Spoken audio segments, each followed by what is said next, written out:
Hello, my name is Jolie DeCleva, and I'm with Living Well Intentionally. I am a health educator and health coach, and I am passionate about keeping you well.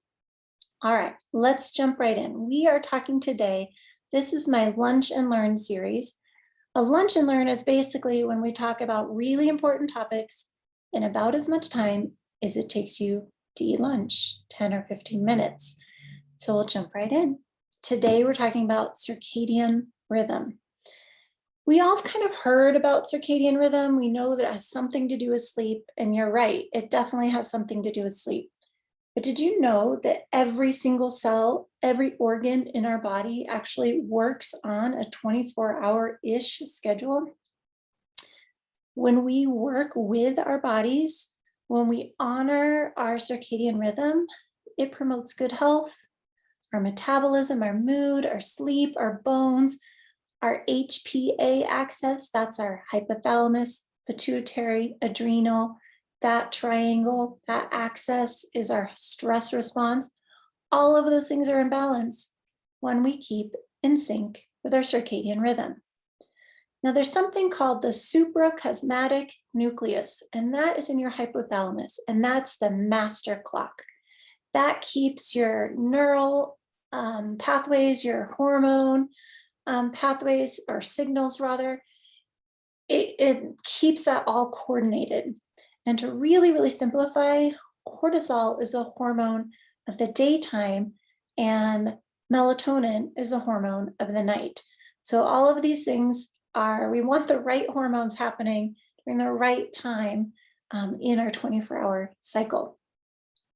All right, unfortunately, our go, achieve, never rest, kind of prideful, macho, I can get this done and cramming lifestyle, it's making us sick. And not just because we're getting fast food all the time, but because we are out of sync with our natural body's rhythm. In 2017, the award winners for the Nobel Peace Prize in Physics and Medicine showed us that messing with our circadian rhythm leads to chronic disease. This is a big deal because what it also implies that if we get in sync with our circadian rhythm, it decreases our chances of getting a chronic disease. I don't know about you, but that excites me. I want to do everything I can do to prevent myself being one of the many Americans that end up getting a chronic disease.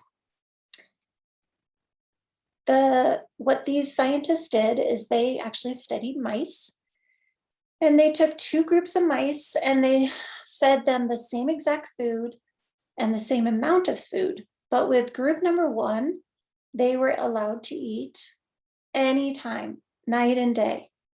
The second group, they were only allowed to eat within an 8-hour window, the daytime hours.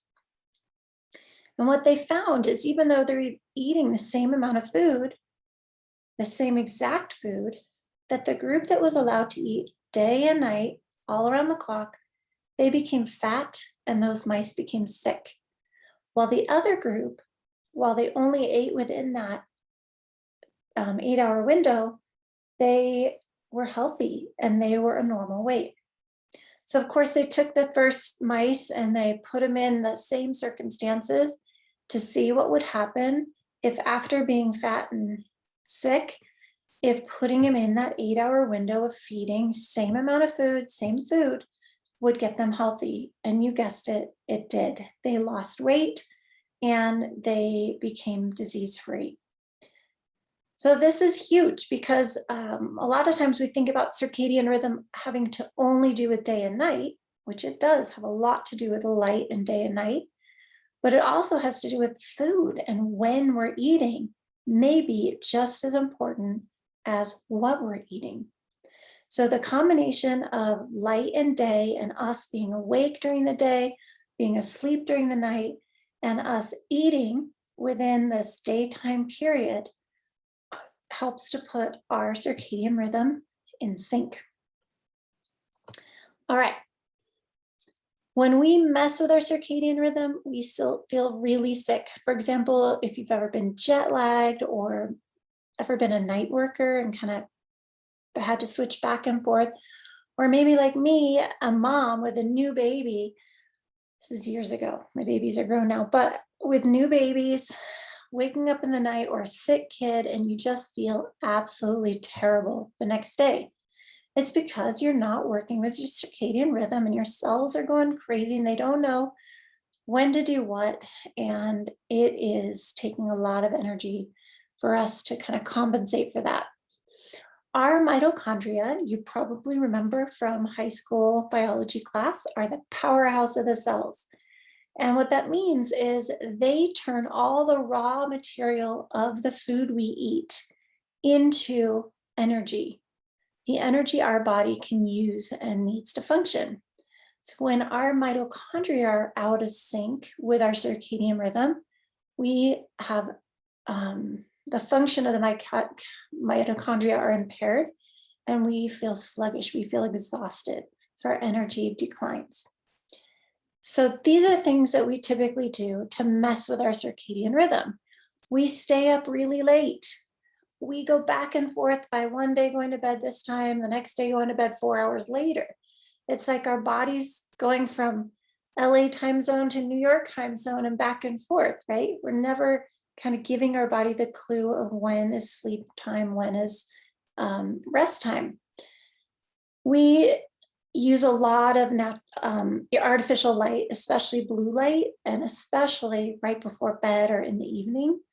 That is just messing with us because our body wants to calm down, slow down, and that blue light is actually telling us to stay awake or to wake up.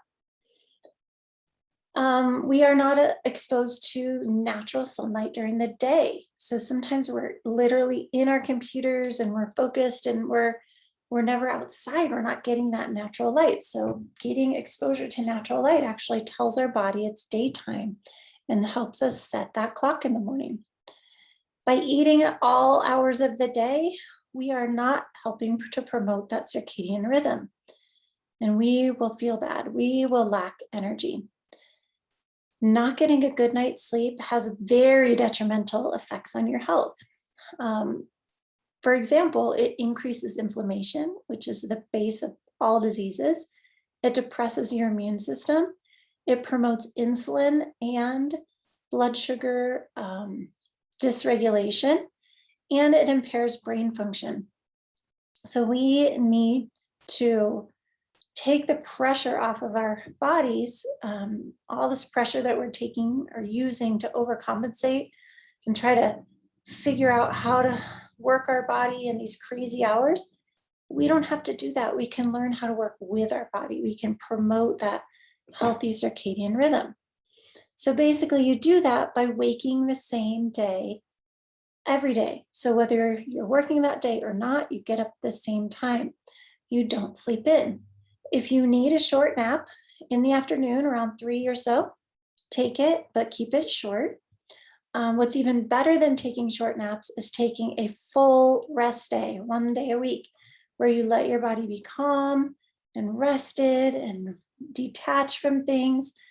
The Bible says a little bit about this.